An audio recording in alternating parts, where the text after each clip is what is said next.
Hello, and thank you for joining the Champion Within podcast, your premier go-to spot for unlocking your winning mindset.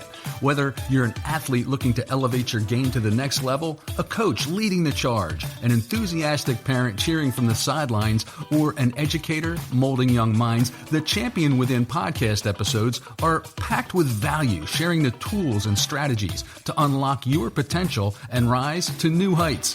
Hosted by mentor, coach, and mindset leader Kate McCauley. Let's sit back and enjoy today's episode while discovering your champion within. And now, here's Kate.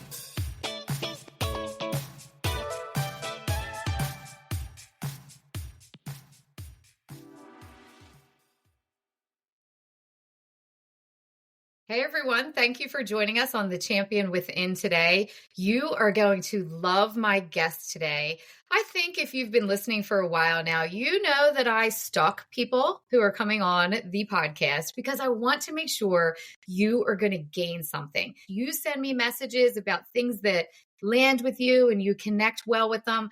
I am also telling my email list, if you know an amazing person, please tell me about them so they can come on the podcast.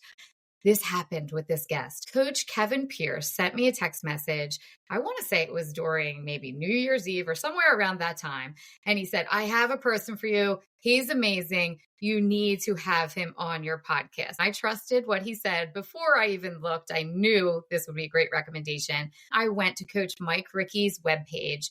I didn't have to look very far. I knew right away that one, I wanted to talk with this human, and two, that the coaches, the teachers, the athletes, the parents, business people, everyone, you better get a pen out and start writing things down because you are going to learn so much from everything that Coach Mike has to share with us today. Thank you, Coach, for being with us. I think we're going to start out by letting you introduce yourself. If you walked into a room and nobody knew you there, how would you introduce yourself to people? Well, you know what? Ironically, for being a teacher and a coach, I'm very much an introvert. So I probably would just walk in and not say anything, to be honest with you. But fair enough. For the sake of the podcast, I will say that, like you said, my name is Mike Ricci. I was a teacher and coach at Garnet Valley High School for 38 years. I was very fortunate. I became the head football coach when I was just 23 years old at Garnet Valley. And I held that position for 35 years. Had a great time. I tell people all the time, I tell kids that I taught and that I coached, you know, if you truly can find a job where you don't feel like you're working, you have the best. And I had that for 38 years.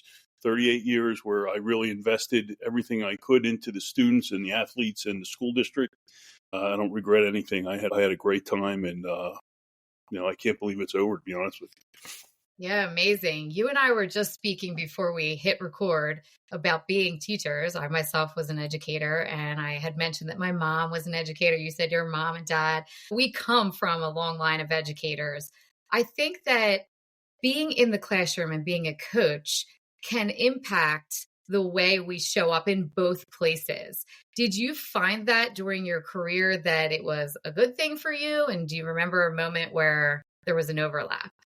Oh, it was a great thing. And I actually did a lot of work with the incoming teachers. And I used to always tell them, get involved outside of the classroom, because your involvement outside of the classroom will make inside the classroom that much better.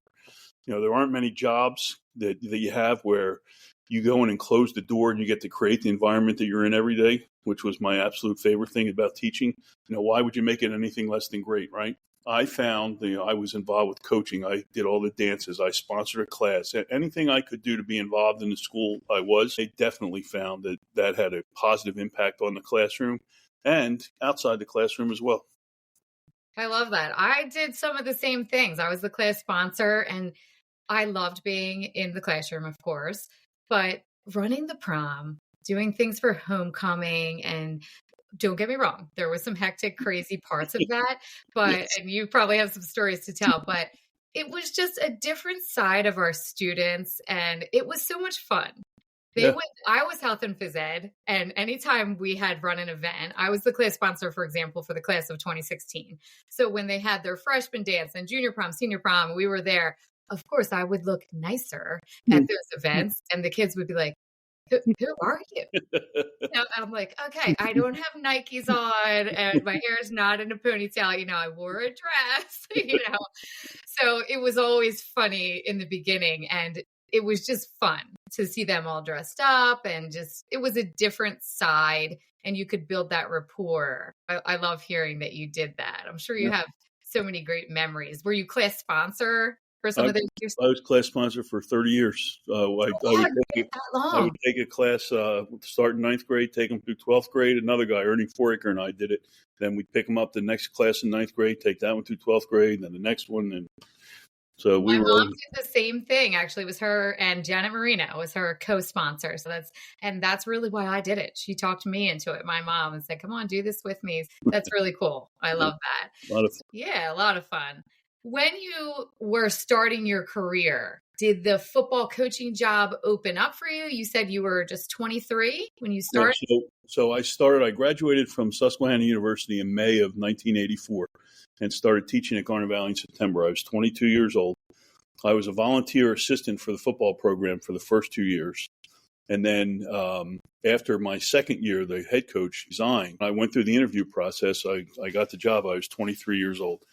So 24 when my first season started, that was in 1986. And then I kept that head coaching job up until I retired. 1 year in 1990, I went and coached at Widener University. I just wanted to see if I wanted to be a college coach or stay in high school. And it worked out. It was a great experience for me, but high school was where I wanted to be. Okay, cool. Now, when you were there at Garnet Valley, were you an English teacher? I was. I taught English, public speaking. When I first started, Garnet Valley was a 7th through 12th grade school. So my first 2 years there, I taught 7th grade, 8th grade, 9th grade, 10th grade, and 12th grade English. Okay. I loved it because you got a chance to meet all the kids in the school that way. But it was, I look back now, I'm like, oh my gosh, 5 preps. What was I thinking?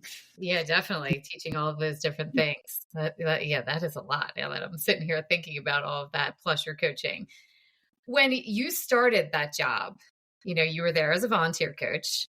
I'm curious, was it an easy transition? Were there other people who thought, this guy's a little young to be coming in as the head coach? Or was it like, we love you coming in? How did that start for you? You know what? It was, I would say a mix probably. There were definitely people who felt like I was too young.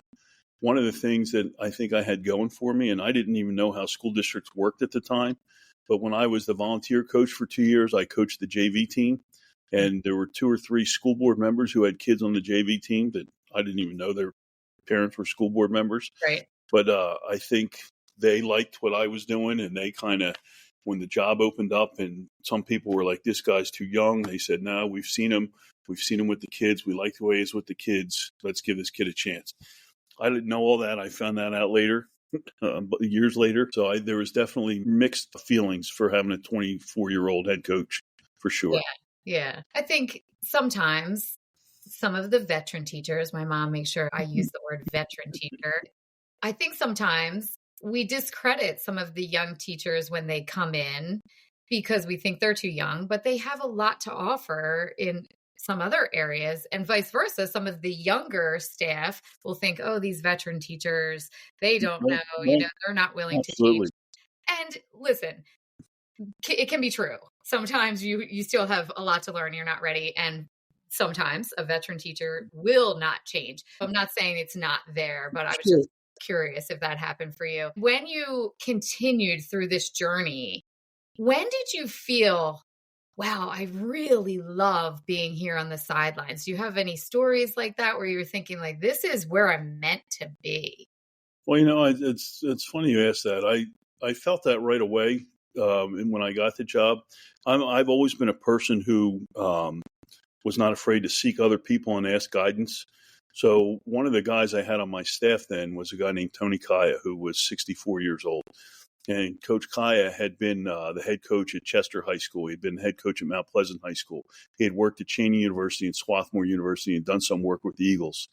And I always call Coach Kaya the truest educator that I ever met. He was a little short guy. He was actually an All-American halfback at Widener University, which was PMC when he went there. But he was like a football Yoda almost. He used football as a vehicle to help kids become better people first, better students second, better football players third, which is exactly the philosophy that I have.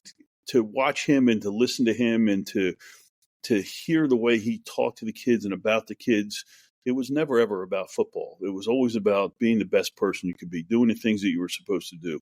And that had such a tremendous impact on me and helped me really crystallize what I wanted to do with the football program.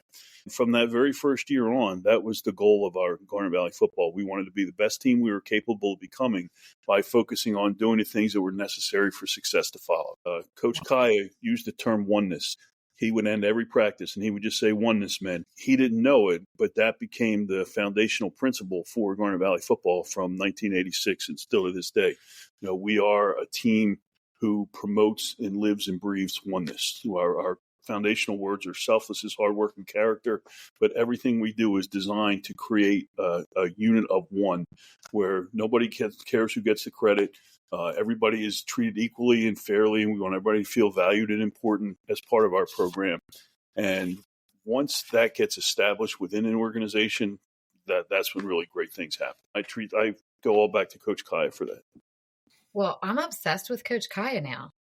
Can I just say I'm obsessed? And to describe him as the Yoda of football, I mean, this is amazing. Let me just tell you, Coach, I know you said you're an introvert, but if you enter a room, please never stay quiet. You need to tell people this. And I know you go out and you share this oneness philosophy now because you're no longer the coach, you're not teaching, you're living your retirement life, but you get to go out and share this with people and teach them that. It sounds like you learned so much. I love the whole Yoda concept there and learning from him. And to me, what I'm hearing is when a football player comes in, obviously more than football, they leave as better humans. They become great football players and we want to win. I think everyone I work with, whether it's a corporation, a small company, an athlete, or a whole team, people want to win, but there's so much more. You gain so much more from being a part of a sport, a job. Let's be real for a minute. Stress is something we all deal with, right? Before work, during, after work, it's always there. But here's the thing. Not every stress-busting tool works for everyone. I always say if we were all the same, life would be boring. That's why I put together the Stress Buster Guide. It has a few different options. Some you'll love, some maybe not so much. And that's okay. I want you to find what clicks for you. It's totally free. Honestly, it's my most downloaded resource for a reason. After the show, I want you to go to the show notes, click the link, and grab it so you can start feeling more in control. No matter when stress hits you, there is a tool for you to calm your nervous system. You deserve to make that happen for yourself. I'm rooting for you always. Now let's get back to the podcast chat.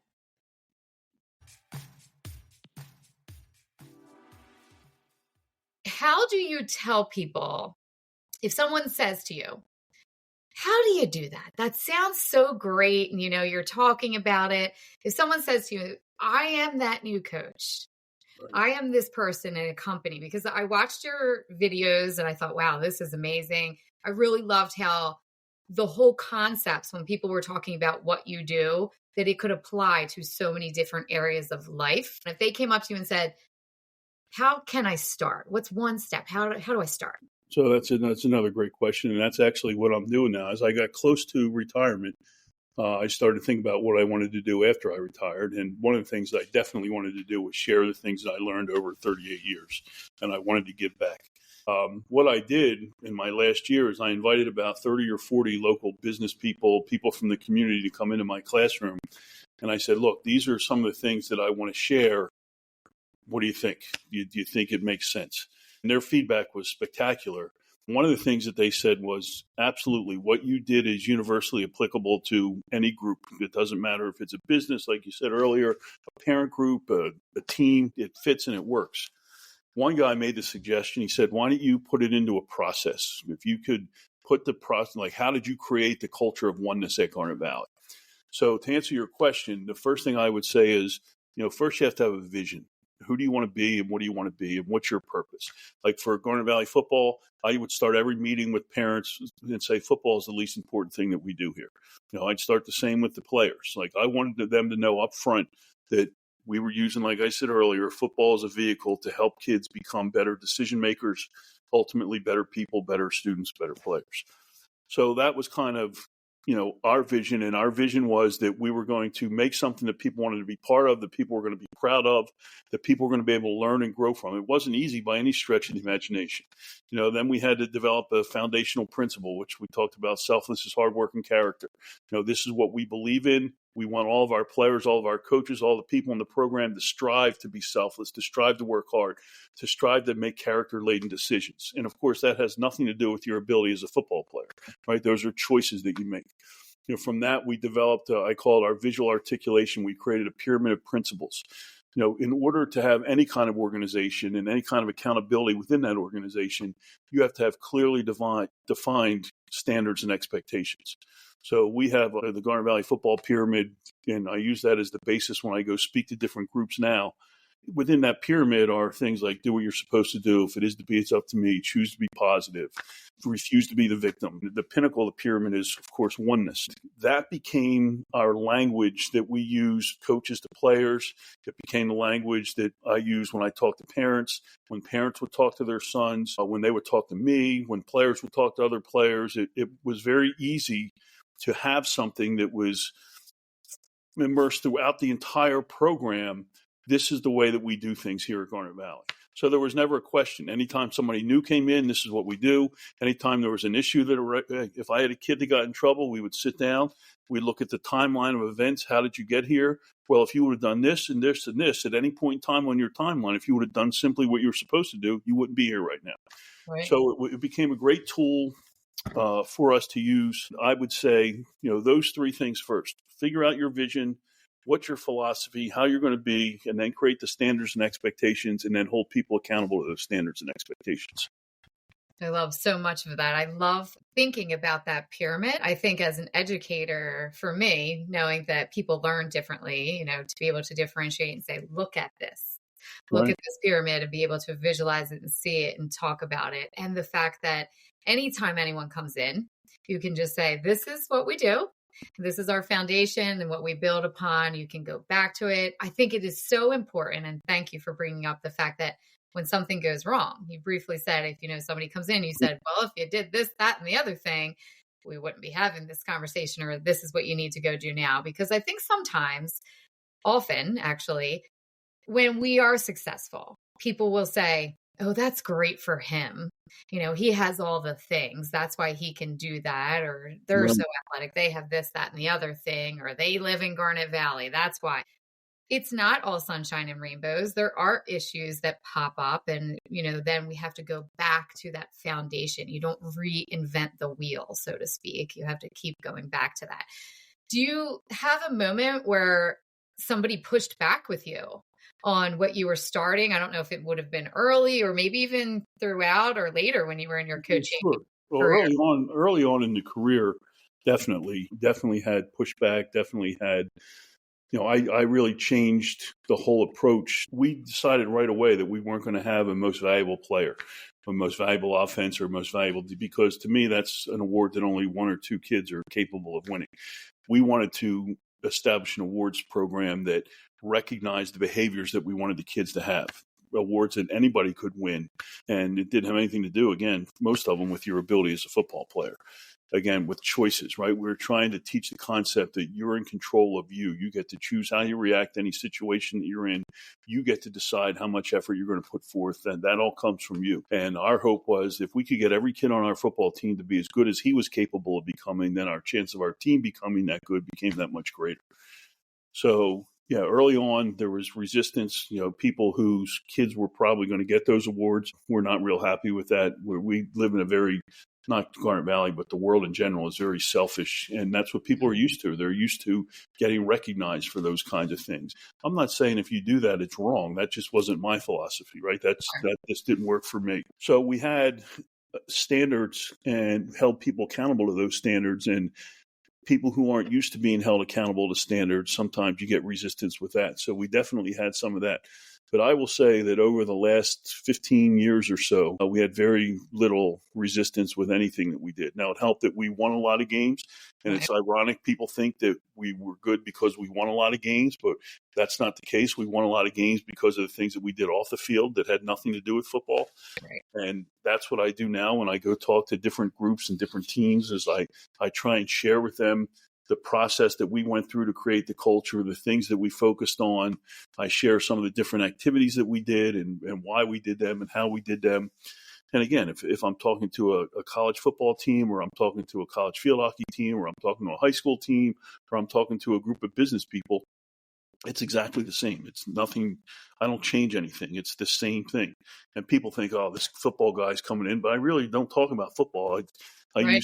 I use examples from there, but it's really not about football. Yeah, so true. Now, what did you do? Don't give anyone's names because we're not trying to, you know how that goes as a teacher. We can't be putting anyone's names into this. But what did you do when someone came to you and said, what? I don't really like that. I think we should be giving the MVP for this or that. What did you do in those early years In or the early whenever years, it popped up? yeah, in the early years, this is what I learned. I learned that when people have a complaint about something, most of the time that complaint comes from a good place. Like they think they're doing something good to help somebody else. And it's hard not to take it personally when you hear it at first, right? And I had a hard time with that initially. But what I learned through the years was, you listen to what the person has to say, take the emotion out of it. Forget, write it down on a piece of paper and write it out so you can see it in black and white. And then honestly look at what they say. And if the complaint that they has merit, right, then you own it. You call them back and say, you know what? I never thought of it like that before. Thank you so much for bringing it to my attention. That was not what we were trying to do. This is what we're going to do moving forward. I really appreciate your input. If it was something that you didn't think had merit, that it was just a worthless complaint, then I just would follow up with, hey, thanks very much. I appreciate your input. We're going to continue this way. I was always a big believer in honesty and a big believer in direct conversation. I wouldn't send emails or texts. I would call people or go and talk to people and do it that way. After a while, it became, this is the Garnet Valley way of doing things. And if people didn't like it, they didn't come to Garnet Valley. They would go somewhere else. And I would usually call that addition by subtraction. Right? And it was nothing against the people that left. Like that. It just wasn't for them. They're not your people. Right. If they don't want to be here and participate in what we have, I certainly don't want to force them to be there. But it solves a problem for them and it solves a problem for us. Right. I often try to think myself when somebody is very intense about something and they're coming at you like, this is how it's supposed to be. And we've always done it this way, or they feel very strongly, like you were saying, it usually is coming from a place of love, or this is what they really believe in. And I try my hardest to think, this is not about me. This is about them. And it's hard to do that as a teacher, as a coach, as a parent dealing with things that this isn't about me. This is something going on with them. And I start to think, maybe they have something going on. It's not my job or even my place to say, what's going on with you? Sometimes maybe, but if you look at it that way and think, okay, let me take an outside look at this. I love how you said, just really write it down and think about it from a different perspective, because there's a lot of people with a lot of opinions and it's easy to think about all the shoulds and the supposed to's, especially if you were early on in your career. If a coach is listening and they're just getting started, there are so many people who may be saying to that young coach or teacher or business owner or athlete, even, this is how you should be doing it. Right. And it's easy to listen to those things, but you have that inner knowing and you need to trust it. But you also need to be willing to take that feedback, like you said, and unwrap it. I describe it as a gift. Right. I often say that my one aunt beautifully wraps things up. The bow is perfect. And I have another aunt who throws it in a Target bag and, chucks it at us. There's great stuff in both things. Right. But you have to unwrap sometimes and say, okay, maybe this is for me or it doesn't fit, Absolutely. Yeah. So I love that. And I think that there are some people in my own life and people I work with that if they don't take that feedback and look at it and be willing to grow or throw it out the window, you're not going to win and have those other things outside of the sport. Right. because the goal is to have those better humans when they leave your program. So thank you for sharing that. And I hope You people steal it. know, one of the things, if I can just jump in here, Sure. that I found is I've been doing a lot of talking to parent groups lately. There's such a problem with parents being over involved, and helicopter parents or bulldozer parents or whatever you want to call them. What I'm finding is if you bring somebody like me and somebody who taught and coached for 38 years, somebody who was able to develop a program based on kids making good decisions, somebody who can kind of hit the parents square between the eyes and help them understand, that it's okay to let your kid fail, that it's okay, if they're not the best kid, that maybe they don't want to play in college, and I can back that up with numerous anecdotes and stories and situations. I had one just a couple of weeks ago, and one of the dads came up to me afterwards, and this was a feel-good moment for me. The dad was almost in tears, and he's like, Coach Ricky, he goes, I never once stopped to think about how what I was doing was affecting my daughter. I was trying to help her. In my mind, I was trying to help her, but you just made me realize I'm absolutely crippling her, and I need to stop, and I need to change. And, thank you for coming in. And it's a really good message, and you need not necessarily, but somebody like me to come in and deliver that message. And when you have somebody like me that comes in and does that, then you have something that the coaches can fall back on if they have a problem with the parent later. Hey, you heard Coach Ricky talk. This is what he said, blah, blah, blah, blah. So it makes it better for the coach. It makes it better for the athletic director of the school.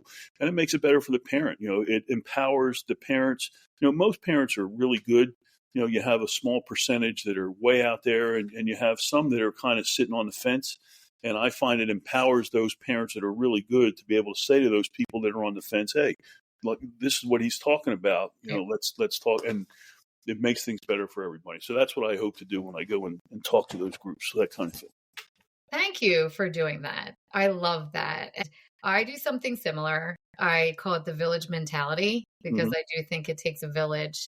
It's really based on my youngest son's uniquely beautiful brain is why I wanted to do that. And myself as a teacher. I know that I was successful when I was a coach, when I was a teacher, when I could get the community stakeholders, the parents, everyone involved, because that's how it happens.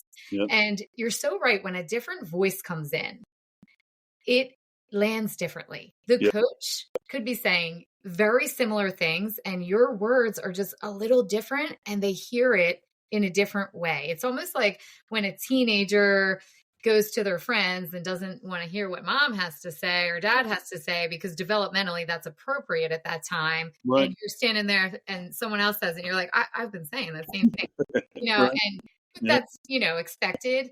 That's why people need to bring you in for those talks, because it is so important. And the fact that dad is coming up to you, he needed that, and his daughter needed that. I call that the ripple effect. You don't even know, and we may never see it, and it's okay if we don't see it, but you literally changed the path of his life, of her life.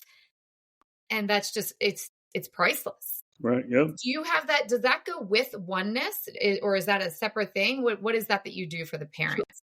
So the name of the company I created is called Achieving Oneness, which now that you know why that is. So within that company, I do a bunch of different talks. I'll go in and I'm talking at a Keller Williams real estate event at the end of January.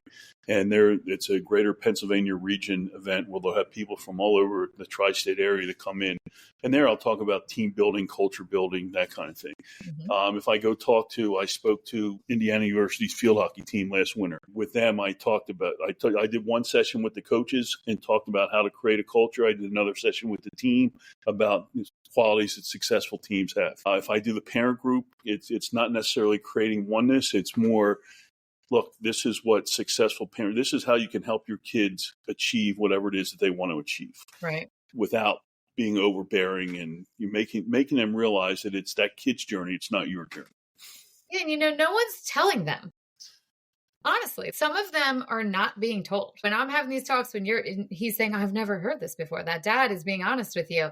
And he's not the only one. Right. If anyone's listening right now thinking, I think our youth sports should have that, they should reach out, or maybe it's a high school or a college. Look at the website, reach out. We will drop that in the show notes, by the way, those who are listening, so you can connect and get in touch so that you can set this up, at least start to learn about it, because I think it is incredibly important if you want your children to be successful in life, not only in the sport. It will help the sport.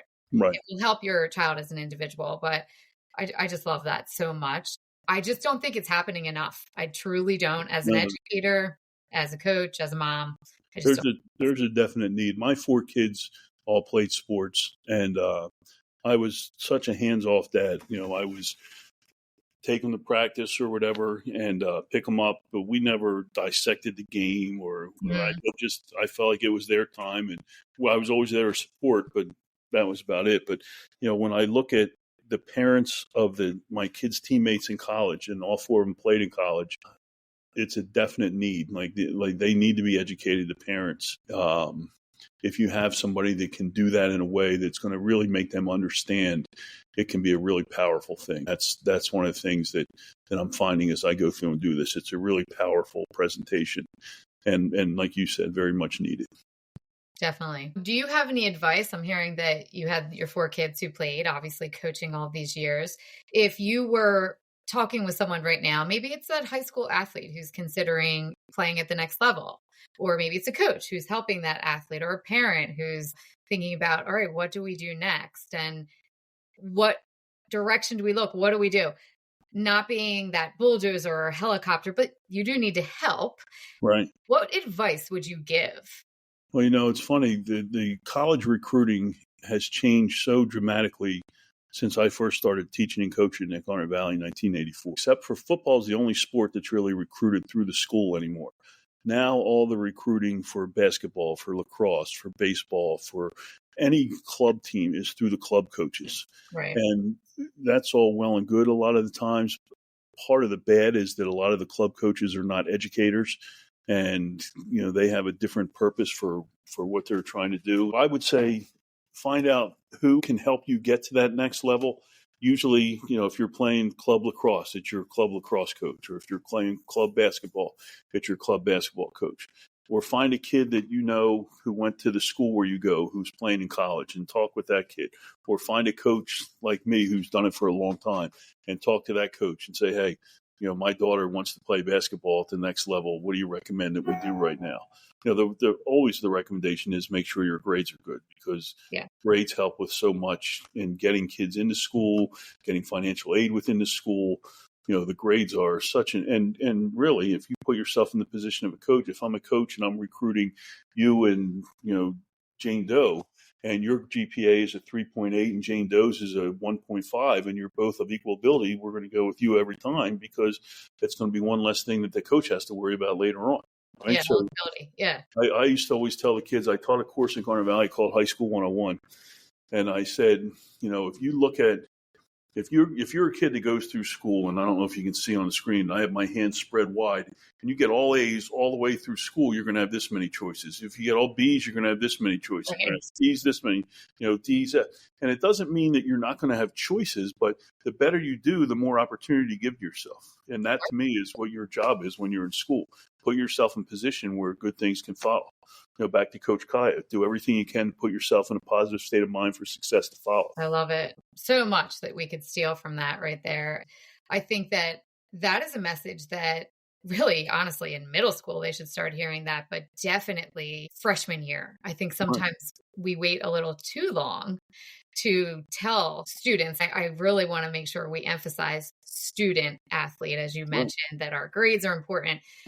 As I said, and you as well come from educators, and my mom always made sure that was important. We went to Ridley growing up, and if she saw Ridley School District when we finally got caller ID, if that came on the caller ID, the first question was, I had 3 brothers and then myself, what did you do? There was never, and this was before the time of messaging over the phone and stuff, like the blast that we now get from all the school districts. But it was always, what did you do? Because she would think, the school is, she was on the side of the school, and we usually weren't in any kind of trouble, but student athlete, there's a reason why they're called student first. That's important to pay attention. I saw it when I was a teacher, excellent athletes who did not have opportunities, or the opportunities got smaller. Like that example you gave, wonderful vision to see the arms just getting closer, hands, really narrow. You have I saw some athletes who had zero opportunity and they were excellent. I'm thinking of a football player right now who was great. but honestly couldn't go anywhere because of his academic issues. And like you're saying, that's an eligibility issue. You're not going to be able to play. If I'm your college coach, I'm not taking you. I don't want to deal with that. The other advice I would give them is to find out exactly what it entails. Playing sports in college, I don't care what level it is, it's a full-time commitment. Some kids, when they go to college, they're not interested in putting in that. They don't realize it's not just practice after school like you have when you're in high school. It's a year-round commitment, and it's really like having a full-time job and going to school at the same time.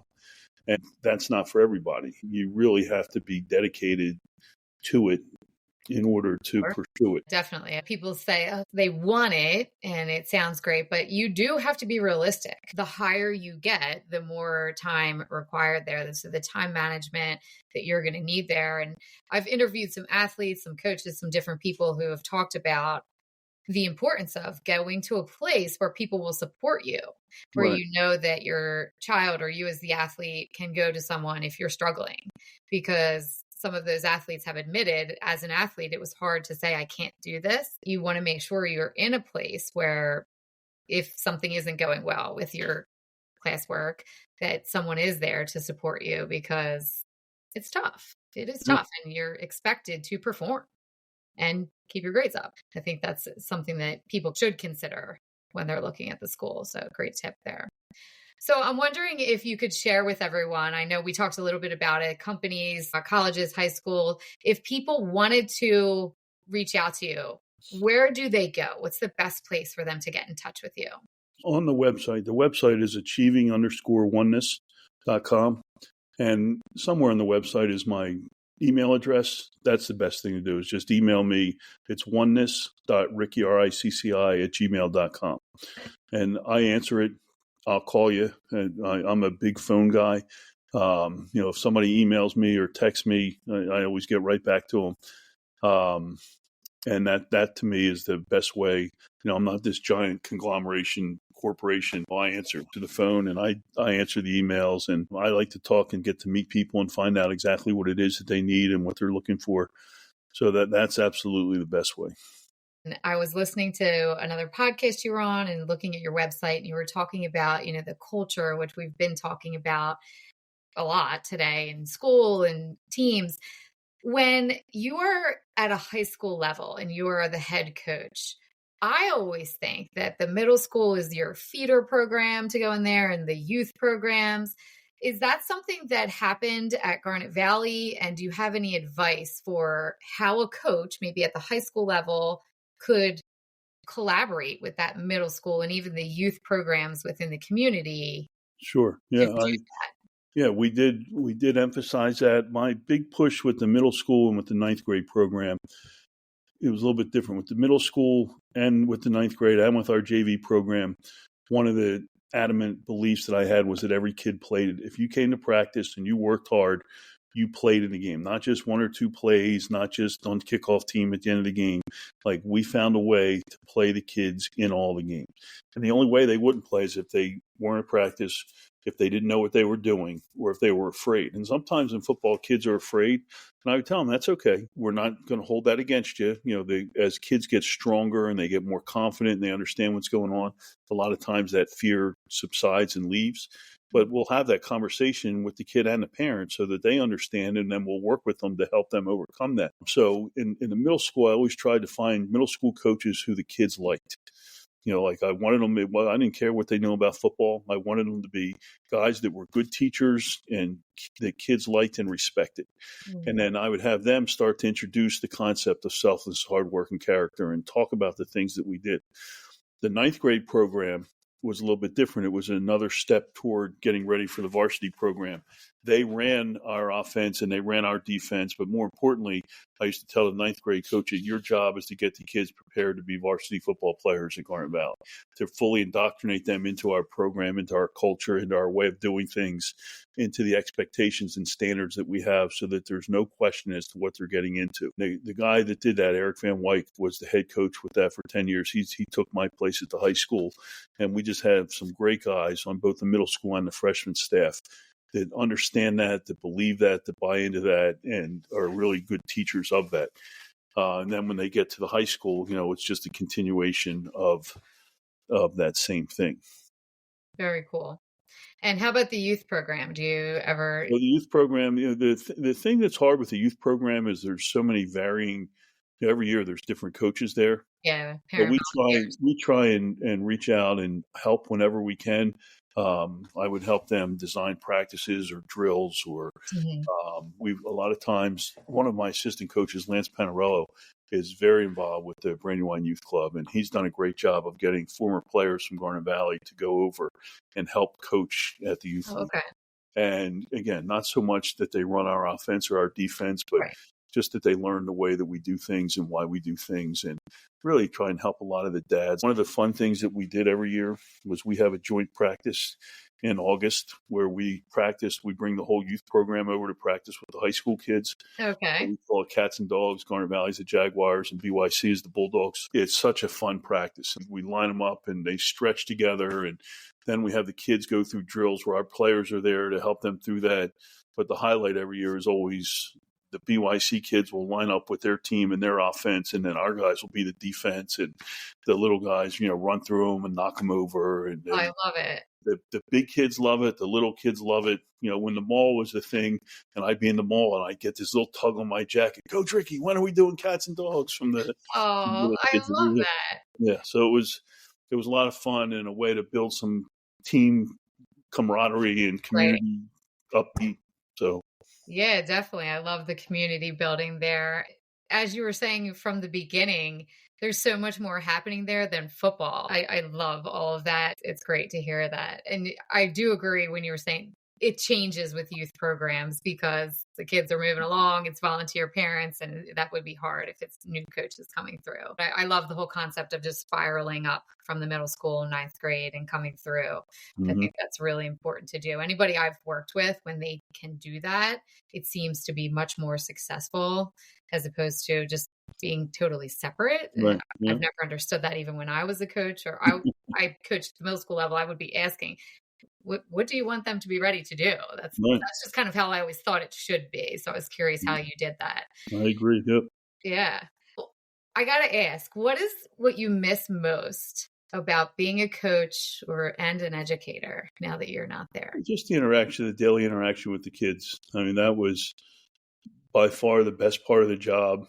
And to go in there and to, I found a lot of times I was a source of stability for people, and a place where kids could come where they knew they had somebody they could rely on. And I love that. I love being able to be that person for those people. And I love the daily interaction of school and the talking with the kids and the other faculty members. And I love going to practice and the miss game. Like I miss a lot of things. Yeah. But at the same time, I knew I was ready to go. And once I knew it was time, it didn't make any sense to stay any longer. Yeah, definitely makes sense. Definitely.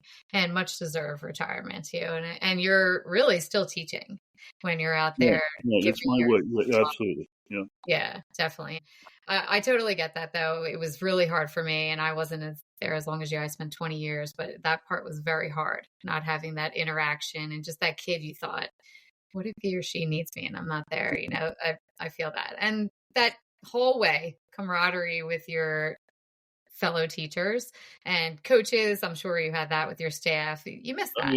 Yeah, So, absolutely. yeah. Well, thank you so much for sharing all of this. I do ask all of my guests at the end a question, and I am all about mindset. So I do love the present moment. But if you had the opportunity to go back to any moment in time, or you could go forward to any day or moment, where would you go and what would you do for one day? No, that's a really good question, and your mind races to all these things ahead and to the past. The first thing that comes to mind for me is my mom passed away 9 years ago, and we were really fortunate. My mom and dad had 8 grandchildren. I have 4. My brother has 2. My sister has 2, and they did such a great job as the kids were growing up of establishing routines with each of them. where, on Monday would be Gene and Coley's day, and on Tuesday would be Jonathan and Jake day, and on Wednesday it'd be Matthew and Sam, and then Teresa and Natalie. And it allowed each of the kids to have their own individual routine and time with them, and really give them a chance to get to know, my parents. Mm-hmm. And I would love somehow for my mom to be able to see her 8 grandkids now. Oh, I love that answer. And I am a believer in she probably does see it. But it would be a really cool thing. You're not supposed to make me cry as the host on my show here, Coach. But I think it would be an amazing day for you to go back and, have that day. And what a cool thing that they did that and each had their own little routine. Yeah, it was really cool. It really cool. And I love that. And thank you for sharing that with all of us. And I'm sure there's somebody listening right now who's going to steal that routine too, that ripple effect that we were talking about. They'll be glad they did if they do. Yeah. I call it grandparent land. My mom and dad do some similar things like that. And I think it's just amazing. So, thank you. Thank you so much for all of this, really. This was an amazing conversation. Thank you for sharing that. And I wish you continued success. I think everyone should have you come in and speak, whether it's a corporation, a high school, a college team. They need your message. It is incredibly important. The amount of wisdom. I could have you on as like a co-host. We could talk about so many different things on the podcast. And I think that is just something people need. So if you are listening right now, you should go to that website. You should connect, make the phone call, email, and get Coach in there to talk with you, your organization, your athletes, your parents. You will not regret it. I promise you that. I've only known him for a short little amount of time on this podcast, and I know I will be recommending you anytime I, see someone that is of need. So thanks. Thanks for hanging out. You're welcome. Thank you. Thanks for having me. Yeah, you're very welcome. All right. Well, everyone, thank you so much for hanging out with us today on The Champion Within. We hope you have an amazing rest of your week and crush the rest of your day.